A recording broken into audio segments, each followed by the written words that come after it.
Hello, good evening friends, welcome back. নমস্কার বন্ধুরা, রাখি পূর্ণিমার অনেক অনেক শুভেচ্ছা জানাই। তো আজকে একটা ছোট্ট করে ভিডিও করার ছিল, কেন কি কিছু কথা তোমাদের সঙ্গে শেয়ার করার ছিল।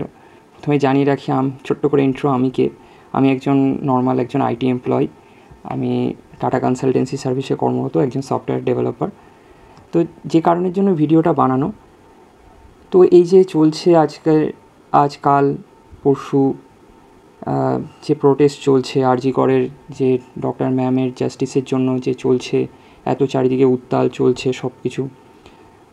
মোহনবাগান, ইস্টবেঙ্গল, মোহামেডান সমস্ত দল তাদের ব্যারিয়ার ভেঙে প্রত্যেকে আমরা একসঙ্গে মিলে ইউনাইটেডলি আমরা ফাইট করছি, প্রোটেস্ট করছি, যে তার জন্য কেন কি জাস্টিসের জন্য।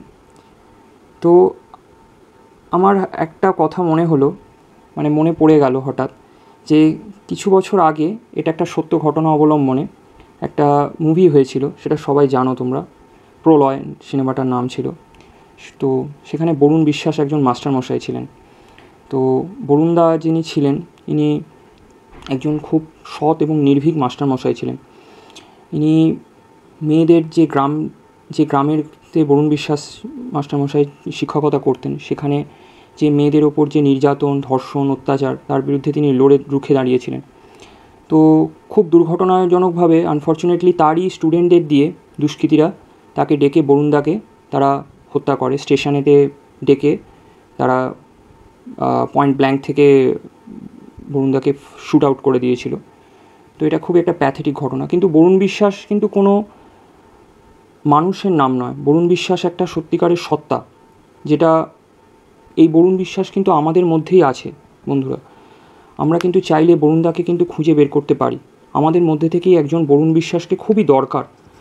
আমার যেন মনে হলো যে এই যে চলছে, যে আমাদের পশ্চিমবাংলায় যে পরপর যে ঘটনাগুলো আসছে, শুধু পশ্চিমবঙ্গ নয়, পশ্চিমবঙ্গের বাইরেও, বাংলার বাইরেও যে ঘটনাগুলো হচ্ছে, আমাদের মনে হচ্ছে যেন সত্যি একজন বরুণ বিশ্বাসকে দরকার।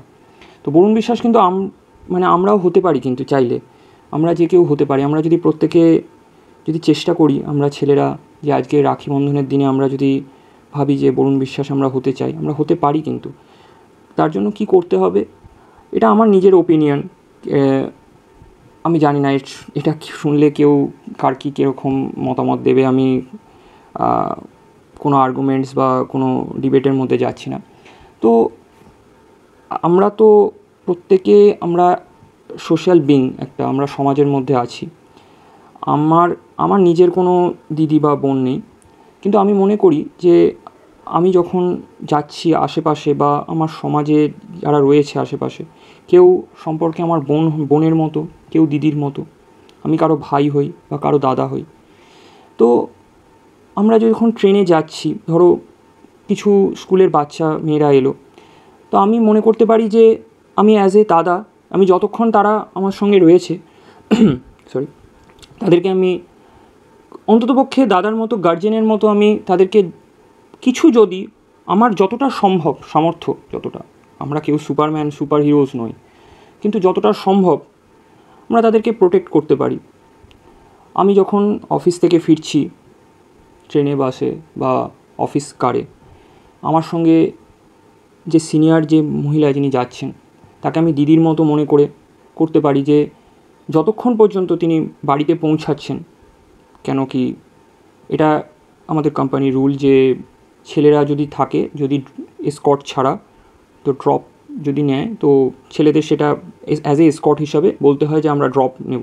তো কেন কি মহিলা যাত্রীটিকে সুরক্ষা দেওয়া। তো আমরা হতেই পারি, যে নিশ্চিত করতেই পারি সুরক্ষা, যে যতক্ষণ আছে সঙ্গে যাচ্ছেন তাকে আমি নিরাপত্তা দিতে পারি।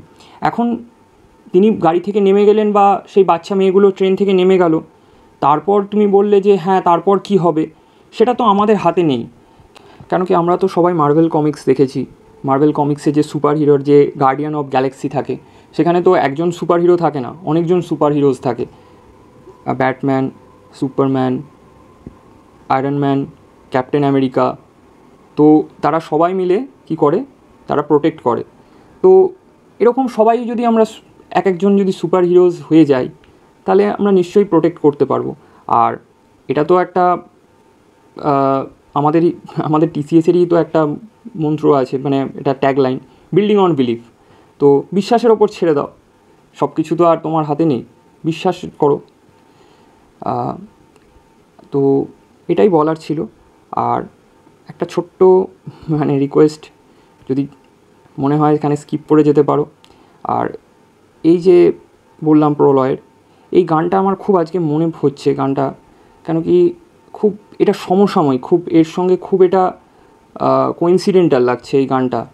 তো আমার গানের সঙ্গে কোনো রিলেশান নেই, আমি জাস্ট গান শুনি এবং ভালোবাসি তাই, কিন্তু গানটা মনে হচ্ছে যে গিয়ে একটু তোমাদের সঙ্গে শেয়ার করা উচিত।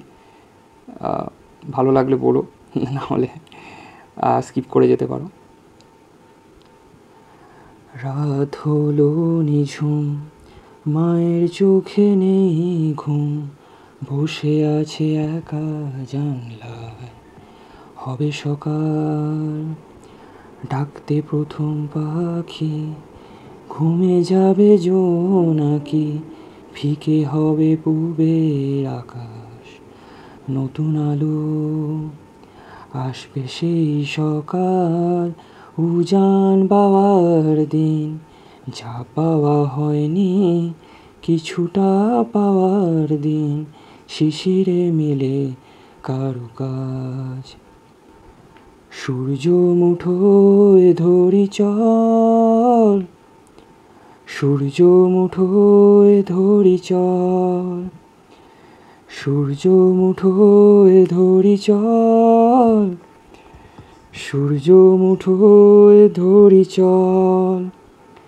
এই সময় তাই তোমাকে ঘুম ভাঙানোর গান শোনায়, দিগন্ত আজ নতুন দিকের খোঁজে তোমার পানে হাত বাড়ায়। এই সময় তাই তোমাকে ঘুম ভাঙানোর গান শোনায়, দিগন্ত আজ নতুন দিকের খোঁজে তোমার পানে হাত বাড়ায়। তুমি আর আমি যাব সেই দেশে মা, যেখানে আকাশ ভাসে স্বপ্নের নীলিমায়। ধন্যবাদ বন্ধুরা, ভালো থাকবেন, stay safe, tata, bye bye, আবার পরে দেখা হবে।